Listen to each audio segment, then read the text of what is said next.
I'm Anil Kumar, and in this video we'll further explore height and distance type of a question, right? Question here is how to find height of an object by measuring angle of elevation from two different points which are x distance apart. So we have a video where we are taken x distance apart and both the points are on the same side. In this case, both the points are on the opposite side. So we are interested in finding the height of this. Let us call this as a tree, for example. Let's say TO is my tree, and measurements are being done from point A and B. Now these are on the opposite side of the tree, but they are on the same line. Okay, we need to find the height. Since we are working on trigonometry of right triangles, I'm assuming that the students have not learned sine and cosine law. Solution using sine law will be also provided as in the form of a link. Okay, now here is how we do without sine cosine law with tangent ratios. Height distance we prefer to do with tan, right? Let us say from A to O the distance is x. In that case, from O to B it will be 100 minus x, correct? So this will be 100 minus x to begin with. So we can define our variable and say let AO equals to x, then OB equals to 100 minus x. Now we need to find h in terms of angle and the distance. That should be tan of 50, right? So tan of 50 degrees is equals to height h over the distance x, and tan of 35 degrees will be equals to h over 100 minus x. Now if I divide one by the other, then what do we get? So I get tan of 50 degrees divided by tan of 35 degrees is h over x divided by h over 100 minus x. Put them in brackets, okay? So that is, it goes on the top, so you get 100 minus x divided by x. This is what you get, which is equals to tan of 50 degrees over tan of 35 degrees. Now we can solve for x, correct? So let me solve for x now. So we'll cross multiply. So we get x times tan of, or you can find the ratio also and do it. Okay. So you can find the ratio. Let me simplify this one.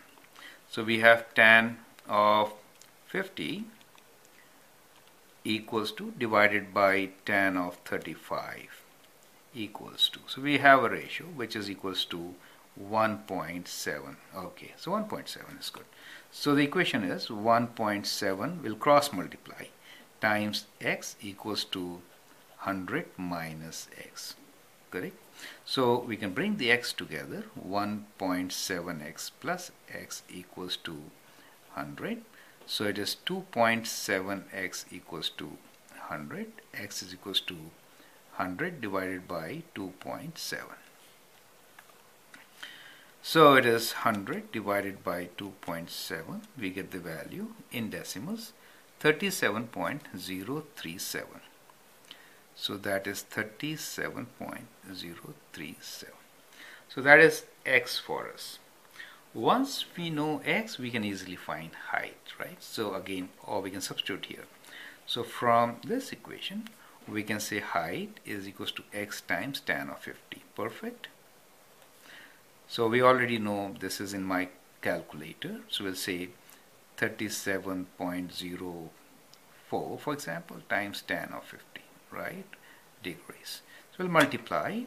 So we will multiply by tan of 50 degrees. So that gives us 44.13.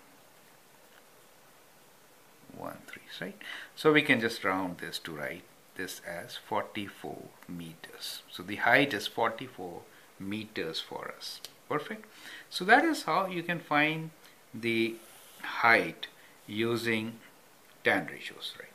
Now those of you who have learned sine and cosine law, they could actually solve it by finding this angle. Now this angle will be 180 minus some of these two, right? So this angle will be, let me just do it, 180 minus 50 minus 35. So that is 95 degrees, right? So we can write this as full angle 95 degrees, correct?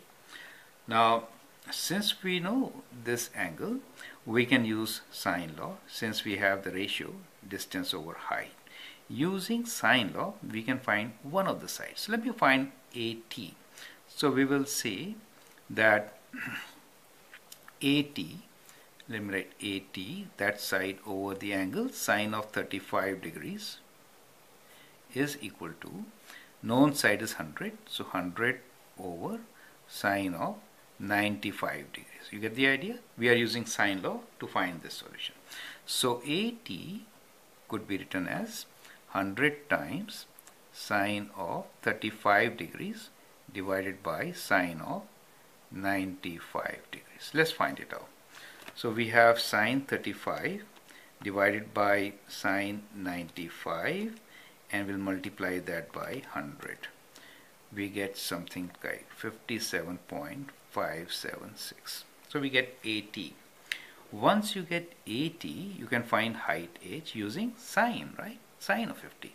So now you say sine of 50 degrees is equals to h over AT, right?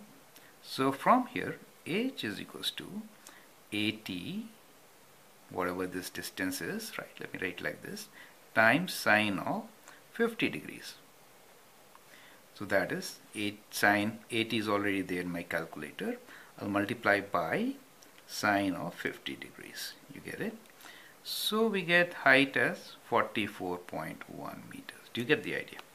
So if you know sine and cosine law, all this can be solved in just few steps as shown here. Right? So that's the beauty of these laws. But if you've done acute angle and learned it, you can apply this alternate method. So let me call this method 2. And we applied sine law. Okay, so I hope that helps. Thank you and all the best.